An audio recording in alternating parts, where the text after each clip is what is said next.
A few days later, Minardi's other driver for the forthcoming season, Briton Justin Wilson, was announced. Believe it or not, the newcomer is a massive 6 foot 3 inches, that's over 190 centimetres tall. Wilson, who's 24, was Formula 3000 champion in 2001 and has been trying to find a place in Formula 1 for over a year. Two factors counting against him were his lack of a wealthy sponsor and his height. Both problems have been solved to allow the lanky driver to take his place on the grid in Australia in March. Wilson has financed his seat at the team by inviting individual investors to buy a stake in his future success, and he signed a 3-year deal to drive for Minardi after finding his own sponsorship. If he could round up the financial support, team chief Paul Stoddart undertook to provide a car into which he could fit. After his first track session, he was both excited and realistic about the experience.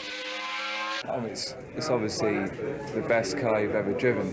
The most power, best brakes, everything is perfect.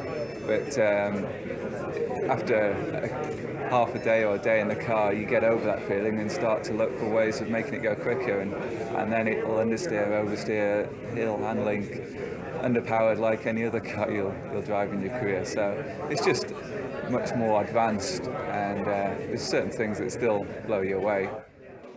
Wilson had tried to fit into the 2002 Minardi for 2 races last year, but he was too tall to meet safety standards. Australian aviation tycoon Stoddart rescued the Italian-based team before the 2001 season and has struggled to keep the team going financially. The team has a deal to use the Ford Cosworth engine, which they hope will help them to improve upon their 9th place last season. The new engine makes about 70 brake horsepower more than last year's Asiatech engines. Wilson's business manager is ex-Formula 1 driver and medical doctor Jonathan Palmer.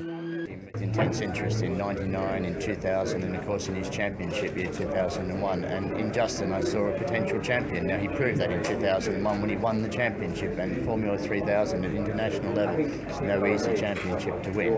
Of course, his height, everybody said he'll never make it. I suppose Minardi's almost the patron saint of giving people a break, and that's exactly what we did. We tried to get him in the car in August. He didn't fit this year's car, so we made absolutely certain that he would fit next year's car. And our plans really from August of this year was to have Justin in the car if humanly possible, and I'm just so proud today we're going to do it. I think he will continue in the tradition of Alonso and Webber before him in proving to be a race winner of the future, perhaps a point scorer, and who knows, maybe he could even get a podium for Minardi. Certainly a technical package next year is capable of it. Wilson was the first Briton to win a Formula 3000 world title, but winning in Formula 1 will be a much taller order.